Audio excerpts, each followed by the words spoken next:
मंजुलपुर नामक गांव में दो भाई सुनील और सुधीर रहते थे। बड़ा भाई होशियार मगर घमंडी था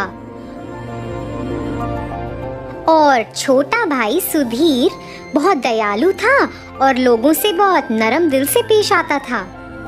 रोज सुबह सुबह सुनील अपने काम पर निकल जाता, 4 बोरी नारियल खरीदता और गांव के बाजार में बेच आता।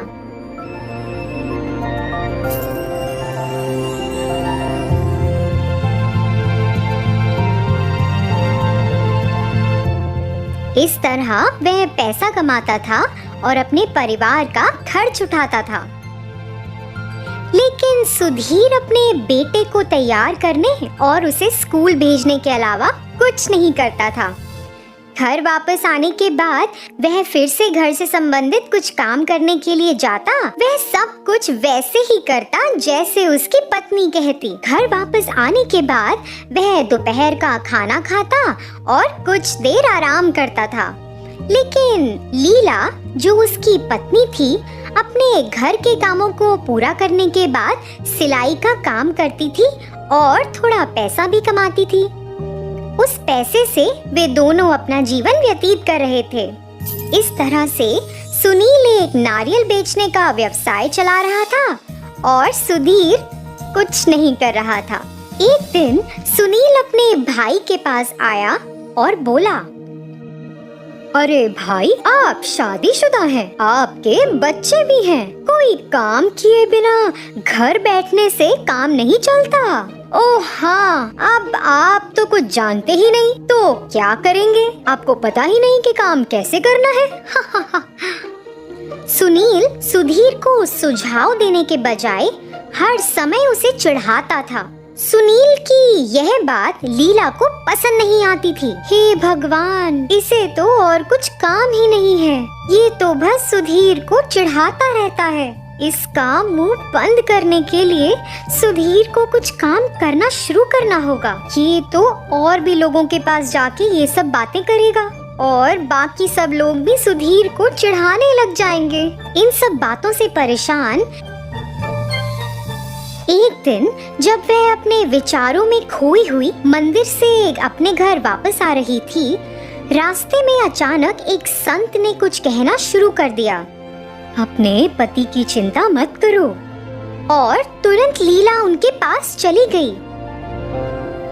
संत ने अपनी शक्तियों का उपयोग किया और उसके हाथों में एक छेद वाला करछुल दिखाई दिया। यह करछुल लो और अपने पति को दे दो, इससे उसकी किस्मत बदल जाएगी।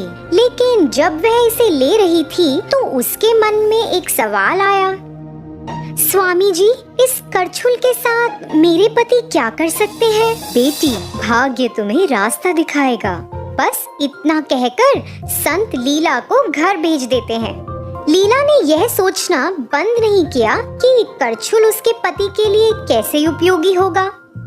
सुधीर ने अपनी पत्नी के हाथों में करछुल को देखा और उसे लेने और देखने के लिए दौड़ पड़ा।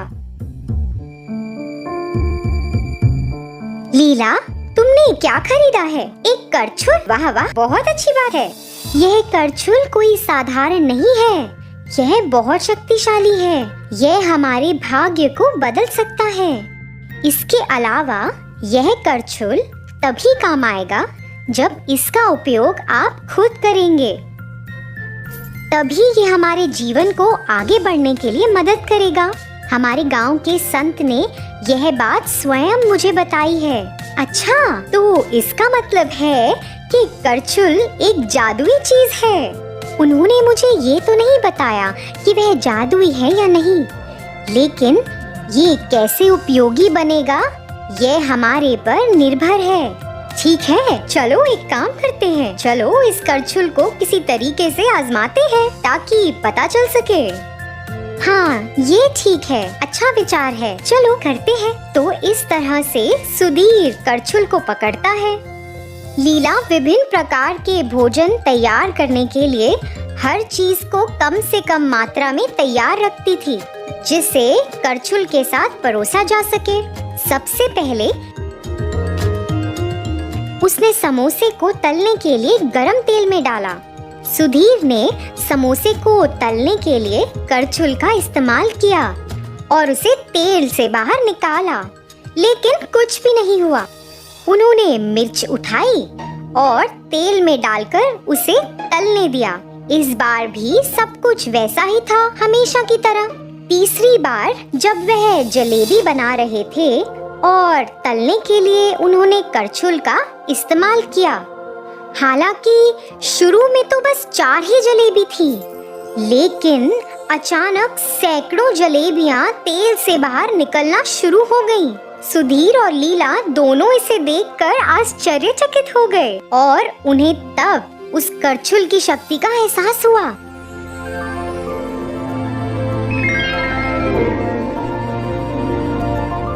अरे लीला, मैं ऐसा करना जारी नहीं रख सकता, मेरे हाथ दर्द कर रहे हैं। अरे बाप रे, बस एक नजर डालो। और सुधीर ने घर की ओर देखा तो वहाँ सैकड़ों जलेबियां थीं। सुधीर तो उन सबको देखकर हैरान ही रह गया। अरे लीला, हम इसे कैसे खा सकते हैं? हे भगवान, आप ऐसा सोच भी कैसे सकते हैं कि इन सभी जलेबियों को हम खा सकते हैं? मुझे लगता है हमें एक काम करना चाहिए। हम इन सब जलेबियों को गांव में जाकर बेच सकते हैं। अगर हम इन्हें बेचेंगे तो हमें कुछ पैसा भी मिलेगा। उस पैसे से हम अपने जीवन को बेहतर बना सकते हैं। अब समझ आ रहा है कि संत ने मुझे क्या कहा था। ठीक है, लेकिन अगर हम इस जलेबी को गांव में बेचना चाहते हैं तो इसका स्वाद बहुत अच्छा होना चाहिए, तभी गांव के लोग इसे खरीदेंगे। जैसा कि सुधीर ने कहा, उन्होंने जलेबी का स्वाद चखा।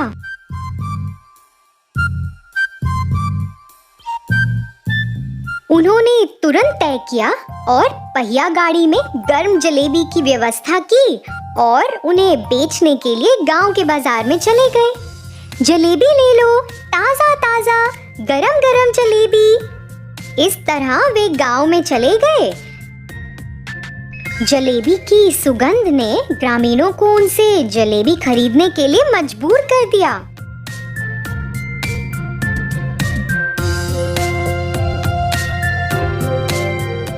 उस समय सुनील अपने रास्ते पर लोगों के एक समूह को देखकर सोचने लगा, अरे यह सब क्या हो रहा है? इतने लोग यहाँ इकट्ठा क्यों हैं? मुझे लगता है कि कुछ तो हो रहा है। वाह वाह, यही सही जगह है मेरे नारियल को बेचने के लिए। उसने ऐसा सोचा और वहाँ चला गया।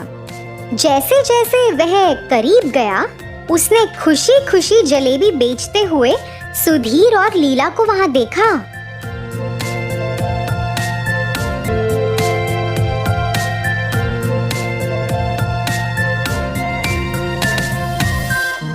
अरे, ये लोग कैसे इस जलेबी को बेच पा रहे हैं?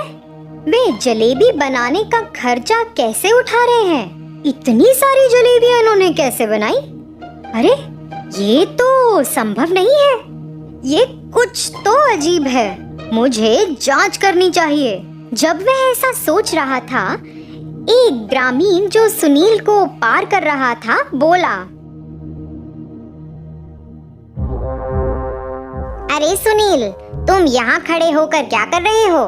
अपने भाई से सीखो। वे तुम्हारी तरह सभी लोगों को बेस्वाद नारियल पानी और इतना महंगा बेचकर धोखा नहीं दे रहा है। वह जलेबी बहुत स्वादिष्ट है और लजीज भी है। ग्रामीणों की टिप्पणियों को सुनकर और अपने भाई सुधीर की सफलता को देखकर सुनील को ईर्ष्या होने लगी। इस तरह अपमानित होने के बाद सुनील सुधीर और लीला का पीछा करने लगा जब तक कि वे घर वापस नहीं आ गए। सुनील खिड़की के पीछे कहीं छिपा हुआ था और अपने भाई और लीला को सुनने लगा। देखो लीला, हमने इतनी कमाई की, क्या आज रात हमारे लिए ये सारे पैसे गिनना संभव है? अरे हाँ, चलिए एक साथ गिनती शुरू करते हैं। तो इस तरह से वे दोनों गिनती पूरी कर लेते हैं और उन्हें ये बात अविश्वसनीय लगती है कि उन्होंने एक दिन में 8,000 रुपए कमाए और वह बहुत खुश थे। लीला, चलो हम इनमें से 6,000 रुपए मेरे भाई सुनील को दे देते हैं, उसकी मदद हो जाएगी। मुझे पता चला कि उसका व्यवसाय घाटे में चल रहा है। यदि हम इससे देकर उसकी मदद करते हैं तो इससे उसे एक अच्छे व्यापारी से अच्छे नारियल प्राप्त करने में मदद मिल सकती है। फिर उसका व्यवसाय अच्छा हो सकता है और उसका परिवार खुशहाल रह सकता है। क्या कहती हो? जी, ये ठीक नहीं है। वो हमेशा आपको टोकता रहता है और आपको बेकार समझता है, और आपने देखा नहीं आपको कैसे चिढ़ाता है वो। आप क्या भूल गए हैं, हम अब पैसा कमाने में सक्षम हैं, इसलिए आप जो चाहते हैं वो कर सकते हैं। और फिर सुनील शुरू से ही सुधीर और लीला को सुन रहा था। उसे अपनी गलती का एहसास हुआ और बिना किसी दूसरे विचार के वह सीधे अपने भाई सुधीर के पास चला गया और उसे गले लगा लिया। उसने अपनी गलतियों के लिए माफी भी मांगी। जैसे कि सुधीर ने सुनील की मदद की, इससे सुनील का जीवन आसान हो गया था और उसने अपना व्यवसाय उचित स्थिति में कर भी लिया था। यहाँ तक कि सुधीर और लीला ने जलेबी बनाना जारी रखा और उन्हें रोजाना गांव में बेचा और पर्याप्त पैसा कमाया। इसी तरह उनका जीवन बहुत सरल हो गया था। तो बच्चों, इस कहानी से हमें क्या सीख मिलती है? एक बुद्धिमान व्यक्ति को अपनी प्रतिभा का दुरुपयोग किसी दूसरे को पीड़ित करने के लिए नहीं करना चाहिए।